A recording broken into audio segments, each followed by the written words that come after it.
Now, if you've seen any of my training or if you had any coaching from me, you know the first thing that I talk about when it comes to building your business, whether you're building it offline, whether you're building it online, is to actually know what it is that you want. The first question you always have to answer is, what do I want?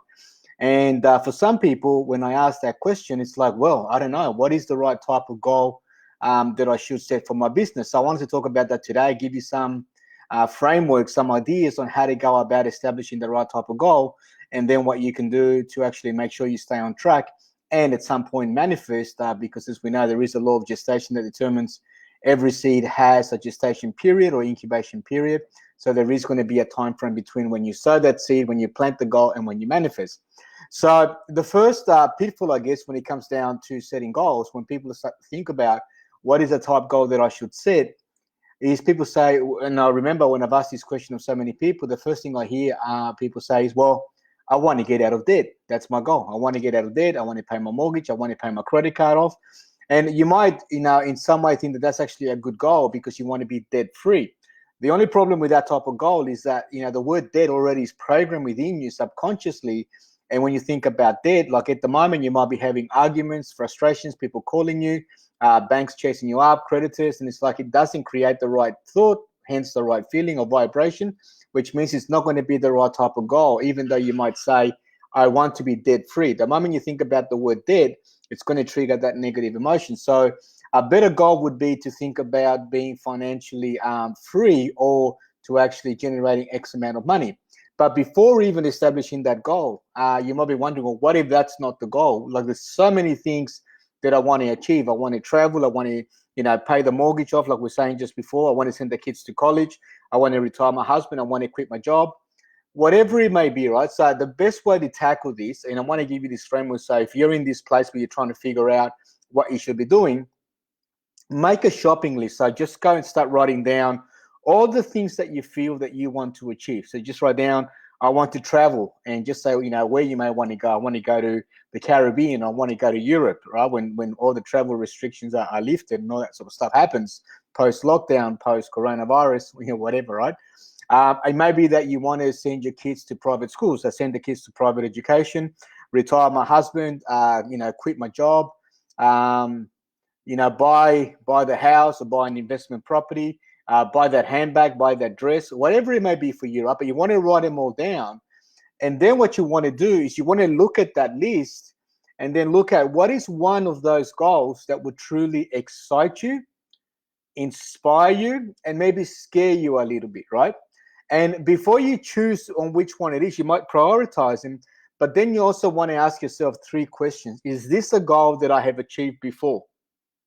Right? Because if let's say the goal is to buy a specific type of handbag that you want, or you want to travel, or let's say you want to go to Europe, but you've already been to Europe, you say, look, my goal this year is to go back to Europe.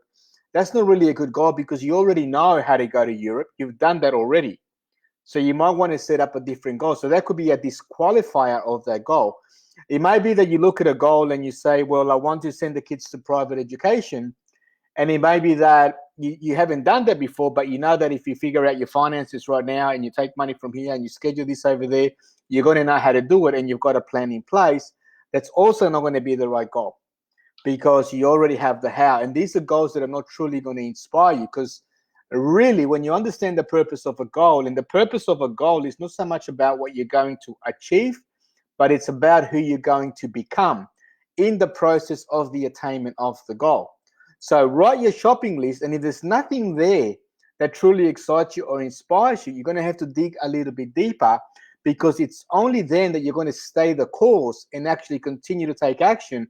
And it has to be something that excites you and inspires you, something that you think about all day long. First thing you think about when you wake up, last thing you think about when you go to bed at night. Just like when you fell in love for the first time, it was effortless to think about that other person. Right? They just consumed your thoughts. This is what you want with your goal. And if it doesn't excite you and inspire you, you're not going to stay the course. The moment you come up against an obstacle, you're going to, pull back, and you're going to maybe do shiny object, go somewhere else, go look for a honeymoon phase again. And if it doesn't scare you a little bit, then there won't be any growth. And so you're going to defeat the purpose. So it's really important that you look at, go through the list, write everything out so it's all out of your head onto the paper. and then go through the qualifiers. Is it an A type of goal, something I've done before? Is it a B type of goal, something that if I figure this out, I'll know how to do? Or is it a C type of goal, really inspires me, excites me, scares me, and I haven't got a clue of how I'm going to do it? And it may be making, it may be turning your annual income into your, your weekly or your monthly income or something like that, which right now may sound absurd. But the thing with goals is that it's not up to us to put it into fencing it.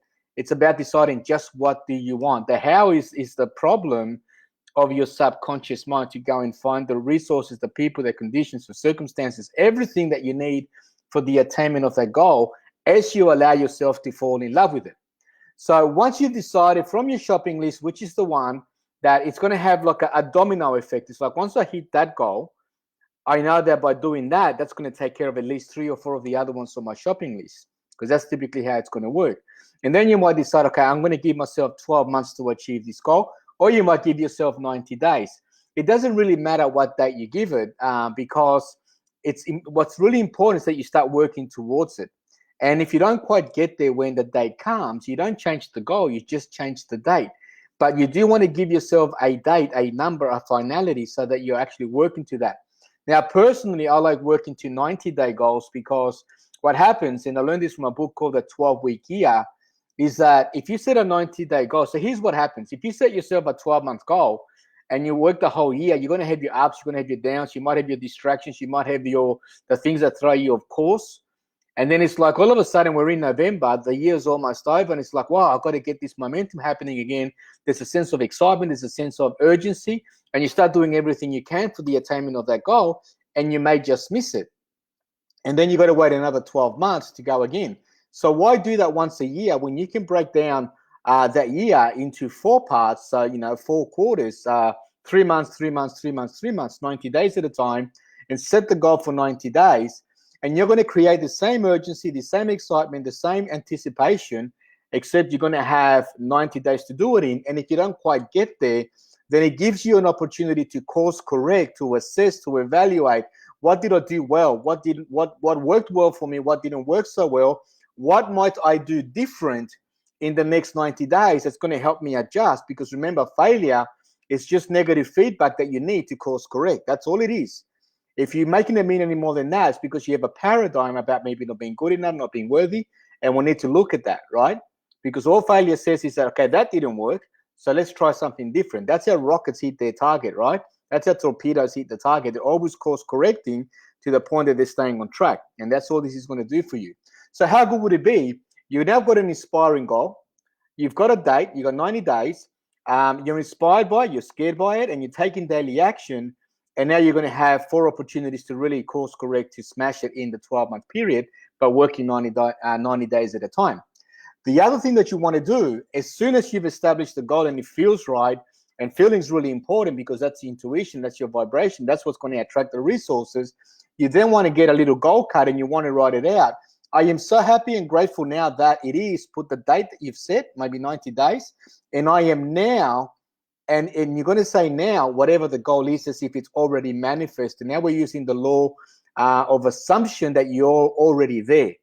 And every time you pick up that card, you read it, and what's going to happen is that a light message is going to travel through your senses, through your nervous system, all the way through to your brain, where a group of cells are going to increase in amplitude of vibration, and the image that is programmed into that card, in the words that create the pictures, are going to flash on the screen of your mind. And so what's going to happen as you do this over and over, there's going to come a point where just by holding the card in your hand, it's going to cause that image to pop up in your mind's eye. You don't even have to go through the whole process of reading the card, just touching the card. And if you want to take it a step further, what you can do is you can record yourself reading the card. So now you've got a verbal, you've got your voice, a friendly voice, a trusting voice, right? I am so happy and grateful now that it is, and I am now, and you're adding the feelings, you're adding the emotions, and you can put this on a looping app, and you can just listen to it over and over and over, or you can record it softer and play it just before you go to bed, right? And so now you've set the goal, you've set the plan, you've set the date, you wrote it in the prison, and then what you want to do is just before you go to bed, as you're falling asleep, you want to start running that movie in your mind's eye as if you are already there. don't project yourself forward. You got to actually project yourself looking backwards. Like, I'm already there looking back. So where am I? Who am I with? What does my goal look like? If I'm traveling, who is in my travel party? Am I on a cruise? Am I on a jet? Am I on an airplane? Am I in a Caribbean island? Am I in a motel or a hotel or a villa or a cabana or whatever? You have to be there now, looking back, not looking forward for when you get there. And this is how you are now using the powers of your mind, your conscious, your subconscious, and universal law to start to attract everything that you need for the manifestation of that seed into physical form. Now, the question about how long it's going to take, as I said earlier, every seed has an incubation period. But that we know that's been tested is that with a seed of thought, the more natural that feeling feels for you, the manifestation of that goal, then the more you're impressing that, the shorter the period can be for you. And the more you look at the goal, the more you get emotionally connected, the more you can cut the time down in shorter than what it could normally be. If you don't set a goal date, then you're not going to be consistent in the daily actions you need to take. And it is about taking action, because even in the Science of Getting Rich, which you heard me quite many times over, in the syllabus, it says that a person may get what they want when it comes. What they want when it comes. So it's not here yet, even though in your mind, you're seeing yourself there. They must act now upon the people and things in the present environment. So if you're in a situation where you're in a job and the job takes a lot of time and you're only working your business part-time, and you're really cursing your job during the day because it's like, oh man, if I wasn't here, I could be building my business, and this is so frustrating, and and then you go home and you're exhausted. That's working against you. What you have to do is be grateful for the job that you have that's allowing you to pay the bills, the structures that you have in place now, and have gratitude for it, but then also emotionally connect when you're at home with with the dream, with with where you're going, with the vision of the goal manifested. And that's going to keep you in the right vibration to actually attain the goal by attracting everything that you need. So I hope that helps you today. I hope it makes a difference. If you don't know how to set a goal, hopefully this will give you a framework, a structure, a step-by-step on how to write the list, choose the goal, qualify it if it's the right type of goal, and then how to start to actually write it out and start to work with it, doing everything that you can in whatever state you're in right now, so that the goal may manifest in due course. Hope that helps you. Reach out if you have any questions. And if you know somebody that needs to listen to this message, maybe somebody in your team that may be struggling, trying to figure out, or maybe they're not consistent with their actions. If they're not consistent, it's probably because they're not inspired by their goal. So they're just trying to react, maybe because they're just trying to make more money to fix a problem rather than build a business because it empowers them or inspires them to make a bigger difference and play the bigger game. So I hope that works for you. I hope it serves you today, and I'll see you on the next video. Take care and bye for now.